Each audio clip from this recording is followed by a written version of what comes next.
Chegamos à lição de número 13, a última lição do nosso trimestre, com o título, O título do nosso trimestre foi Em Defesa da Fé Cristã, combatendo as antigas heresias que se apresentam com nova aparência, ou seja, todas as heresias que você vê nos dias de hoje, os apóstolos já estavam combatendo essas heresias, só tinha uma roupagem ou um nome diferente, né? Então, é nosso título dessa lição de hoje, Perseverando na Fé em Cristo. A verdade prática, a Bíblia Sagrada é o único instrumento moral e espiritual estabelecido por Deus para aferir a nossa conduta diante do Criador, da sociedade, da pátria e da família. Então a Bíblia Sagrada é a nossa única regra de fé, é a nossa regra infalível de fé. Então você tem que valorizar a Bíblia Sagrada, procurar compreendê-la, né, cada vez mais. Por isso nós temos a escola bíblica dominical, nós temos os cultos de ensinamento nas nossas igrejas. O textuário nosso está dizendo: e temos muito firme a palavra dos profetas, a qual bem fazeis em estar atentos, como a luz que alumia em lugar escuro, até que o dia esclareça e a estrela d'alva apareça em vosso coração. 2 Pedro, capítulo 1, versículo 19. Ou seja, a palavra do Senhor, ela vai cada dia clareando mais em nossa mente, ela vai cada dia nos instruindo mais, nós vamos cada dia nos aproximando mais do nosso Senhor e Salvador Jesus Cristo. Então, quanto mais você vai compreendendo a palavra do Senhor, mais você vai crescendo na graça, mais você vai crescendo no conhecimento, mais você vai aprendendo diante de Deus e percebendo o quanto precisa ainda aprender e percebendo o quanto nós, temos a aprender com as Sagradas Escrituras, com a Bíblia Sagrada, com a Palavra de Deus, porque da mesma forma que o nosso Deus é infinito, a sua palavra também, ela se revela em nosso coração, nos instruindo em cada etapa da nossa vida, em cada dificuldade, seja ela em qualquer das nossas áreas, das áreas que o ser humano encontra seus desafios, seja financeiro, seja espiritual, seja moral, seja psicológico, emocional. Então, a introdução nossa está dizendo: as religiões mundiais, os movimentos dissidentes delas possuem diversos escritos sagrados, mas o cristianismo, a nossa autoridade, nossa única regra de fé é a Bíblia Sagrada. A Bíblia Sagrada, ela deriva sua origem em Deus, o que nos permite chamar ela de Palavra de Deus. A Bíblia Sagrada é a Palavra de Deus, para nós é a Palavra de Deus. Isso encerra a superioridade das Escrituras como plena e total garantia de infalibilidade, mas não falta quem indevidamente reivindica essa mesma autoridade, e até mesmo pessoas. Então alguém diz: mas na religião tal, o livro sagrado tal é reverenciado por ele. Mas pega esse livro sagrado das demais religiões, compara com a Bíblia Sagrada, para você ver como que a Bíblia Sagrada, ela traz orientação em todas as áreas, em todos os campos, e como que ela é fidedigna à história da raça humana, Primeira parte: diante das heresias é preciso perseverança. Diante das heresias é preciso perseverança. Os falsos mestres, as duas epístolas a Timóteo, classificado com justiça, como epístolas pastorais, elas, juntamente com a epístola a Tito, epístolas pastorais, destacam-se também pelo seu caráter apologético, ou seja, em defesa da fé. São refutações a heresias contra as fábulas ou as genealogias intermináveis, como disse o apóstolo Paulo, Tome cuidado, vocês são jovens obreiros, tome cuidado com as fábulas, com as genealogias intermináveis, com discussão que não leva a nada.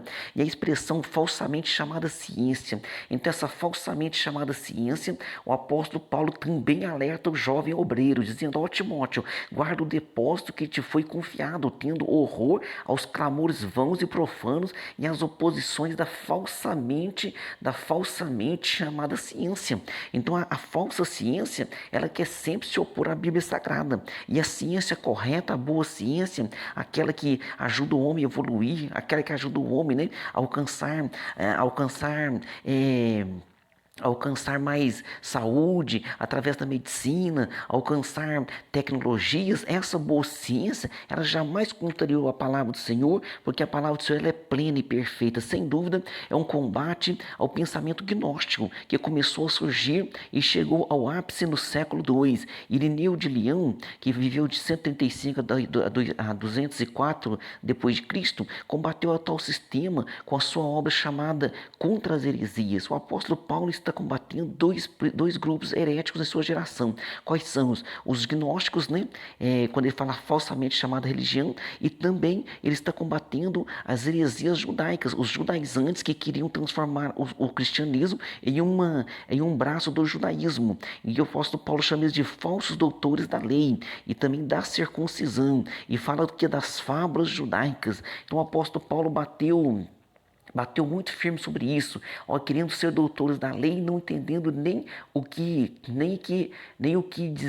dizem, nem o que afirmam. Ou seja, eles querem ensinar, mas eles mesmos não entendem nem o que dizem e nem o que afirmam. Então o apóstolo Paulo, ele batia muito forte contra as heresias da sua época. No item 2, a experiência apostólica. O apóstolo elogia a perseverança de Timóteo na fé e na doutrina em tempos tão difíceis. As perseguições são uma referência, né, experiência da primeira viagem missionária juntamente com Barnabé. É verdade que Timóteo também ingressou à comitiva de Paulo em Listra na segunda viagem missionária. Isso aconteceu depois dessas perseguições e Timóteo nessa época ainda não fazia parte da comitiva paulina. Contudo, deve ter sido testemunho ocular, né? Com certeza foi, de algumas dessas perseguições, pois vivia na região e a sua mãe era crente, sem dúvida, membro da igreja. Então, Timóteo, como crente da igreja, como alguém que carregava o evangelho, que buscava viver o evangelho, com certeza ele também sofreu e passou por perseguições, não tanto quanto, né, essas do apóstolo Paulo, porque o apóstolo Paulo ele foi um grande pioneiro, né? Aquele que foi na frente, abrindo caminho para os demais. Então Paulo realmente sofreu de forma muito terrível, e o próprio Jesus, quando chama ele, diz assim, ó, ele é para mim um vaso escolhido e eu lhe mostrarei o quanto deve padecer pelo meu nome. Paulo nunca reclamou dessas aflições, dessas perseguições, mas deixava claro, né, que ele combatia esse bom combate, e é claro que o Senhor Jesus sempre ao lado dele o ajudando. No item 3, entendendo o querer. Veja bem, ó, o verbo querer em todos no versículo diz assim, ó, versículo 12: todos os que piamente querem viver em Cristo Jesus padecerão perseguições. Então todos que querem viver, mas pastor, nós estamos no Brasil, onde a Constituição nos garante direito ao culto, sim, mas nós também sofremos perseguições, nós também sofremos por ver as pessoas desfazerem do Evangelho, sofremos em ver as pessoas, né, no caminho errado, sofremos em ver as pessoas sem salvação, sem Cristo, aquelas que estão caídas na sarjeta. Os nossos jovens no Brasil estão mergulhados nas drogas, estão mergulhados no alcoolismo, e tudo isso nos faz sofrer. E também sofremos perseguições, seja ela velada, seja ela de uma outra maneira, é claro, né? Pois na Síria agora há uma grande perseguição, estão morrendo, sendo massacrados, mas nós aqui sofremos de uma outra maneira, mas também sofremos. Mas se você sofre pelo amor de Cristo, então você deve o quê? Orar para essas pessoas, perdoar essas pessoas e pedir para que Jesus também venha salvá-las. É mais do que um simples desejo, mas uma resolução, ou seja, um propósito de coração, é uma vida com propósito. Sofrer pela causa do Evangelho é motivo de glorificar a Deus, porque o apóstolo Paulo escreve assim, ó, porque sobre vós repousa o Espírito da glória de Deus, sobre aquele que sofre pela causa do Evangelho. No item 4 aqui agora, características dos enganadores. No versículo 13, ele fala sobre os enganadores, né? O termo usado pelo apóstolo Paulo para enganadores ou impostores é goias, uma palavra que aparece uma só vez no Novo Testamento e nenhuma na Septuaginta, usada na antiga literatura grega, como embusteiro, impostor, feiticeiro, charlatão, encantador. E, irmãos, veja bem quantas pessoas hoje estão sendo charlatões da fé, enganadores da fé. Então essas pessoas denunciadas por Paulo pertencem ao campo religioso. Isso indica que o apóstolo está se referindo, a ensinadores, doutrinadores de mentiras, que contam mentiras, que enganam o povo, falsos mestres. Nem nada difere dos falsos doutores, nenhum deles terá um futuro promissor. Ou seja, eles trabalham contra a obra do Senhor, e o desejo deles é enganar o povo, o desejo deles é extorquir o povo. Pedro também falou sobre isso, sobre torpe ganância, né? Aqueles que estão na obra do Senhor, mas estão com intenções enganosas. Deus está peneirando esse povo, e esse povo não passará ileso. E Deus vai abrir a mente, o coração e os olhos das pessoas para que percebam, né, esses enganadores e fujam desses enganadores. Na parte 2 aqui, aprendendo, sendo inteirados e sabendo. Então, Timóteo sabe de quem ele aprendeu, com quem ele aprendeu e baseado no que é a sua fé. Isso é importantíssimo, viu? No item 1, de quem Timóteo aprendeu as sagradas letras, no contexto segundo Timóteo, mostra, ali no capítulo 3, mostra que a fonte de autoridade do aprendizado de Timóteo são as sagradas letras, ou seja, as sagradas escrituras, as escrituras sagradas que são inspiradas por Deus. Interessante que no versículo 14, o apóstolo emprega o pronome relativo de quem, né? De quem, significando o que? No versículo 14, ele fala assim, ó, tu, porém, permanece naquilo de que aprendeste e de que foste inteirado, sabendo de quem o tens aprendido, de quem. Então, o que significa isso? Em sabendo de quem os tem aprendido, no plural grego, tinon, literalmente dos quais. Isso permite que as seguintes traduções, nós vamos ver algumas traduções aqui, ó. Você sabe quem foram os seus mestres na fé, ou seja, você sabe quem foram os seus mestres na fé. Isso está na versão nova tradução da linguagem de hoje. Outra tradução, pois conhece aqueles de quem aprendeu. Isso está na nova versão transformadora. Outra versão, confiar naqueles de quem você aprendeu. Está na nova Bíblia Viva. Desde a infância, versículo 15 fala desde a infância, né? Seria uma referência natural à sua mãe Eunice e à sua avó Lloyd e ao próprio apóstolo Paulo. Então ele sabe de quem aprendeu, com quem ele aprendeu, homens que eram fiéis, pessoas que dedicavam a sua vida, né, diante de Deus. Por isso tem que tomar muito cuidado. Muitas vezes, né, há pessoas que hoje estão charlatões da fé. De repente você começa a aprender com um charlatão desse e depois você percebe que aquela pessoa está totalmente desviada da graça de Deus e você cai junto. Você não pode cair junto. Aquilo que a pessoa te ensinou, que é o correto da Bíblia Sagrada, continue seguindo a Bíblia Sagrada e não caia junto com esses charlatões da fé, mas permaneça firme em Jesus Cristo. Por isso que a Bíblia fala, olhando firmemente para Jesus, o autor e consumador da fé. Mas eu quero dizer uma coisa, sempre haverá homens fiéis na Bíblia, diante da terra, porque Deus falou ali para um profeta Elias, eu tenho o meu remanescente. Ainda havia 7.000 homens que não haviam dobrado o joelho a Baal. Então sempre haverá homens fiéis na terra, pelos quais nós podemos dizer, olha, aquele camarada, ele ensina a Bíblia e ele segue a Bíblia. E nós temos que fazer dessa mesma forma, ensinar a Bíblia, aprender a Bíblia e colocar a Bíblia Sagrada em prática. No item 2, permanecendo firme nas Sagradas Escrituras. Timóteo é exortado a permanecer firme naquilo que aprendeu e que acredita, ou de que, diz assim, que foste inteirado por duas razões principais. Quais? Porque sabia de quem tinha aprendido, e segundo, porque são as sagradas letras, os escritos sagrados, a Bíblia. Então ele sabia, né, além de saber com quem ele aprendeu, ele sabia que aquilo que ele aprendeu é a Sagrada Escritura. O que ele aprendeu de sua mãe, de sua avó, era uma herança espiritual muito útil para o exercício do seu ministério, sob orientação paulina. Aprendemos com isso que a importância da educação dos caminhos do Senhor na infância. Ensina o menino no caminho que deve andar, que ao crescer não se desviará dele. A importância da escola bíblica dominical, a importância de se ensinar a Bíblia desde os primórdios, de se inteirar da Bíblia Sagrada, as salinhas da escola dominical das crianças, as professoras das crianças têm uma grande responsabilidade, precisamos que elas percebam isso, né? No item 3 aqui, a Bíblia é divinamente inspirada. Está escrito que de toda toda escritura é inspirada por Deus. Ela está escrita ali na nova Almeida atualizada, né? Toda a escritura é inspirada por Deus. Então significa o termo grego ali, esse termo grego que a palavra neustos, inspirada por Deus, divinamente inspirada, ela vem das palavras theos, né, que significa Deus, e pneu, que significa respirar, sopro. É oportuno saber a abrangência da inspiração do texto sagrado. Toda escritura e também seus autores humanos, pois os homens santos de Deus falaram inspirados pelo Espírito Santo ou movidos pelo Espírito Santo, nós temos que ter essa certeza, viu?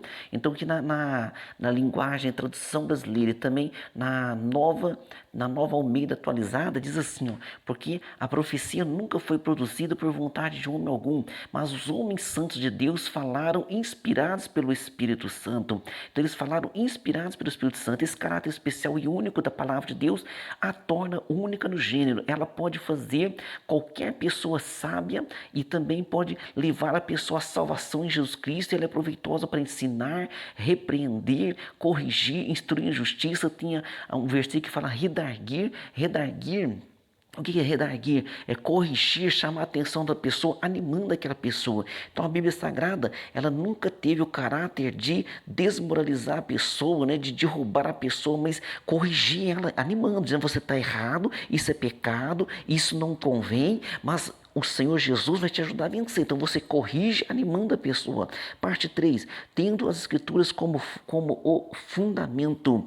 No item 1. A autoridade apostólica. A igreja se submete inquestionavelmente à autoridade dos apóstolos do Novo Testamento. Sabemos que essa é a vontade de Deus. Se os evangelhos de Mateus e Lucas, ou pelo menos um deles, são colocados no mesmo nível, de pé de igualdade com o Antigo Testamento, então da mesma forma as epístolas paulinas também são. Nós vimos aqui o interessante, o apóstolo Pedro comentando sobre o apóstolo Paulo, diz assim, ó, e tende por salvação a longanimidade do nosso Senhor, como também o nosso amado irmão Paulo vos escreveu, segundo a sabedoria que lhe foi dada, falando disto, como em todas as suas epístolas, suas cartas, entre as quais há pontos difíceis de entender, que os indoutos inconstantes torcem igualmente as outras escrituras para sua própria perdição. Então Pedro aqui faz um comentário sobre os escritos de Paulo, ou seja, é a Sagrada Escritura, e também dizendo que alguns pontos são difíceis de interpretação e que as pessoas interpretam do seu modo, né, da sua maneira, criando que heresias. Então Pedro foi claro aqui. O Novo Testamento como escritura inspirada, assim também, assim todos os livros da Bíblia têm o mesmo grau de inspiração e a mesma autoridade. Então nós cremos dessa forma. Todos os livros da Bíblia têm o mesmo grau de autoridade, tanto o Velho Testamento como o Novo Testamento. Então devemos dar a mesma atenção e credibilidade aos profetas do Antigo Testamento e aos apóstolos do Novo Testamento. Então nós temos duas categorias de pessoas, né? Aquelas que creem que só o Antigo Testamento era a palavra de Deus e não creem no Novo, e tem aqueles que creem no Novo Testamento e pensam que o Velho Testamento foi abolido. Jesus não aboliu, ao contrário, ele cumpriu, né? Tudo está cumprido nele. No item 2, abrangência. Em muitas passagens do Novo Testamento, o termo escritura, ou no plural escrituras, se refere ao Antigo Testamento, algumas dezenas de vezes. Então, ali no Novo Testamento, você vai lendo ali e sempre está citando algo do Antigo Testamento, entendendo que o Velho Testamento e o Novo Testamento compõem as Sagradas Escrituras. Vamos ver esse exemplo aqui.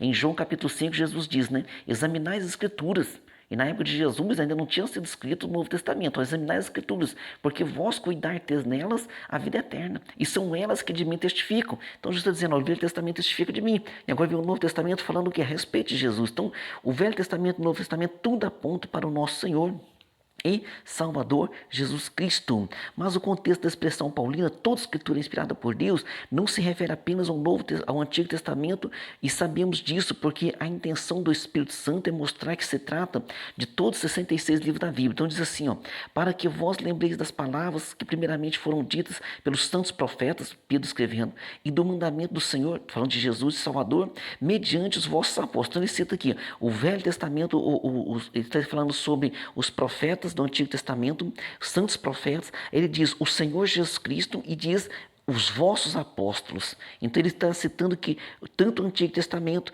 agora juntando o Senhor Jesus Cristo, olha só, vem o Antigo Testamento, vem Jesus, vem o Novo Testamento. O Antigo Testamento apontou para Jesus, o Novo Testamento fala de Jesus. Então o Antigo e o Novo Testamento são juntos, né, a palavra de Deus. O item 3, o manual de Deus, além de ser valioso para os 4 propósitos pastorais, né, que a Bíblia diz, né, ela é proveitosa para ensinar, redarguir, corrigir e instruir em justiça, não somente para os obreiros, mas também para equipar toda pessoa que lê a Bíblia, para toda boa obra. Então, o Senhor nos preparou, ou nos chamou, ou nos dá a oportunidade para toda boa obra, dizendo assim, ó, para que o homem de Deus seja perfeito e perfeitamente instruído para toda boa obra, para fazer a vontade de Deus.